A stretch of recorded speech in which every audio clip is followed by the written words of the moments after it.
Сәлеметсіздер ме оқушылар? Бүгінгі сабағымыз дыбыс әсерлері, жоба жасау. Алдымен өткен сабақты еске түсірейік. Медиа ойнатқыш деген не? Бүгінгі сабақта үйренетініміз дыбыстық файлдарды өңдеу. Жұмыс барысы.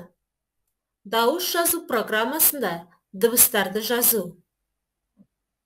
Дыбыстарды сақтау. Диалогты рөлдерге бөліп, жұппен дауыс жазу программасында жазу. А деңгейі. Дауыс жазу программасында мақалдарды жаз. Бірінші байлық денсаулық. Шынықсаң, шымыр боларсың. Таза ауа, жанға дауа. Б деңгейі. Өздерің білетін бір әнді топпен орындап, дауыс жазу программасында жазыңдар. Жазылған әнді сақтап, тыңдаңдар. С деңгейі. Диалогты жұбыңмен рөлге бөліп оқыңдар. Дауыс жазу программасында әрқайсың өз рөлдерінің мәтінін жазыңдар. Денсаулық, зорбайлық. Алмас, сен қандай спорт түрімен шұғылданасың? Мен теннис ойнағанды ұнатамын. Ал сен ше? Маған футбол ұнайды.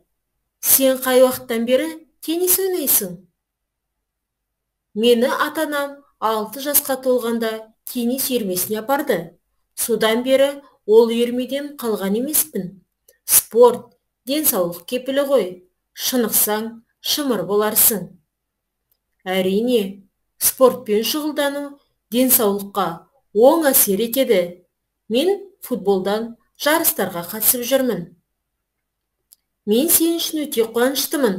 Алдағы жарыстарда тек жеңіске жете бер.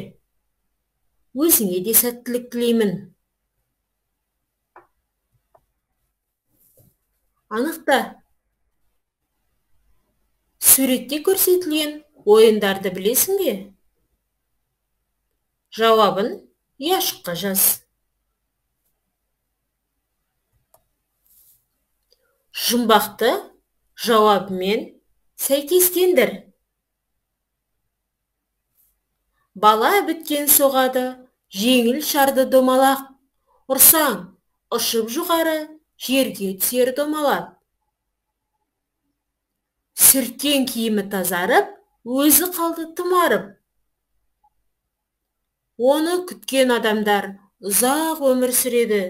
Қадірін білген жарандар байлық осы деседі. Жауаптары денсаулық, сабын, доп. Енді сәйкестендіреміз. Балалар, сабағымызды қорытындылайық. Дыбыс жазу және ойнату үшін қандай программаны қолдандың? Жасаған жұмыстарың өзіңе ұнады ма? Сабағымызды бағдаршам арқылы қорытындылайық. Сабағымыз аяқталды. Сау болыңыздар.